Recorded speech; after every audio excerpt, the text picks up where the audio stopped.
I'm in Kent County, Michigan, and I'm checking out a very sad case of a young woman who killed her 3 children.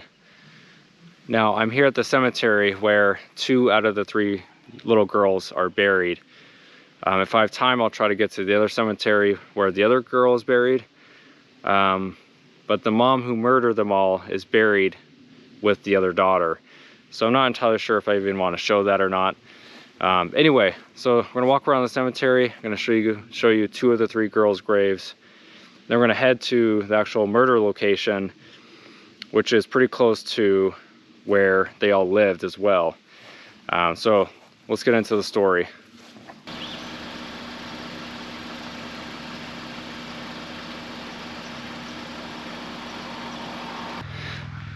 So the murders took place on February 18th, 2019. 28-year-old Aubrianne Moore murdered her 3 children, her 3 daughters.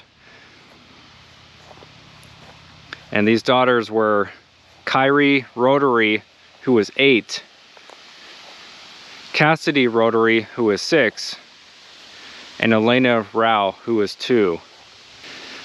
Now, Aubrianne had taken the 3 girls to like a wooded area not far from their house. Again, we're gonna actually go to these locations and I'll show you guys. So she took them to a wooded area in a 300 block of 19 Mile Road in Solon Township. After shooting and killing her 3 daughters there, she put them back in her car and drove back to her house, which is only a minute or 2 down the road. It's in a 200 block of 19 Mile Road. She got out of the vehicle and shot herself. Now, Aubrianne apparently suffered from mental health problems. She was paranoid, had visual and auditory hallucinations. And at least on one occasion, she kept all 3 kids home from school because the television told her that there would be a school bus accident. Other things she would do was that she wouldn't really eat much, as she believed that the food was being poisoned. And she believed that people were trying to break into her house. Now, Aubrianne killed all 3 of her girls with a bolt-action rifle. And I don't know, something about hearing that she killed all 3 with a rifle, just, I don't know why, but it just, that type of killing just makes it feel, I don't know, just that more egregious. Like I've heard of, you know, I've covered other cases where, for example, you know, the famous case in Texas where she drowned her children in a bathtub, or other cases where maybe the mom or someone poisoned the kids and they just ended up falling asleep and dying. And so I don't know, something about her shooting all 3 of them with a bolt action rifle, just for me, it just makes it seem even that much more worse. I mean, can you imagine the pain that all 3 children were in, especially if they didn't die right away? Just absolutely terrible. Now, a friend of Aubrianne named Daniel Reed considered himself a pretty good friend of Aubrianne.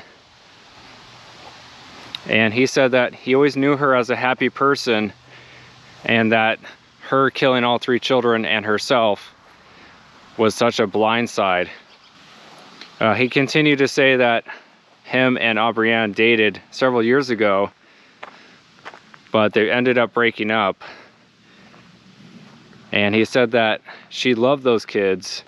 If we were away from them for a few hours, she was always talking about them.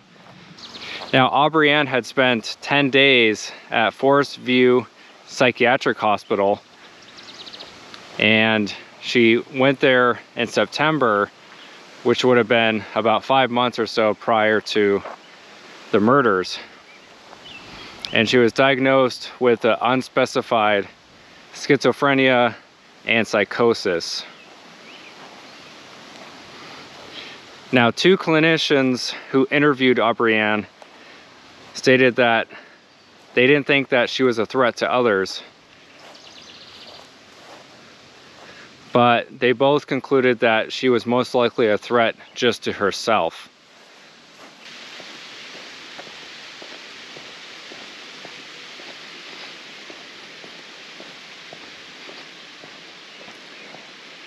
All right, guys, so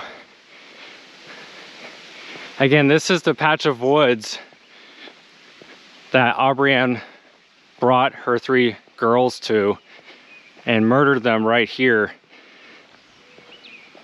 Now, this is about the 300 block of 19 Mile Road northeast. And just up over that hill is the house where, after she murdered them, like I mentioned, she drove all the way back to her house. All right, guys, coming up here on the left-hand side, this is going to be 221 19 Mile Road. This is where Aubrianne drove back to, where she got out of the car and killed herself. Now, Aubrianne's name was on a lease from what I looked up, so she obviously lived here. And I don't know, she may have lived with her boyfriend potentially also, as she did have a boyfriend at the time. Anyway, this is 221. Obviously, I'm not going to get any closer, but down there is the house. Again, just an absolutely sad tragedy. And just to confirm, there's 221.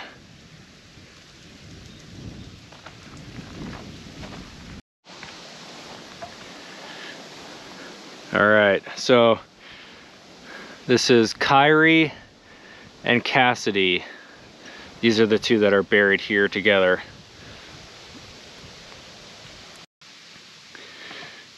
Now, I forgot to mention that these little pendants that are around the girls' necks, it's a real pendant or necklace, but it's like cemented on or glued on. It says, "The love between a grandmother and a granddaughter is forever."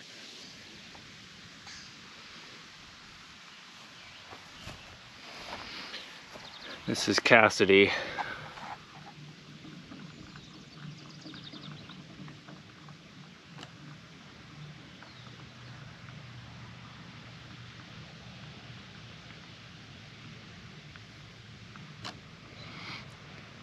If Cassidy was still alive, she would be turning 10 years old in like 2 months.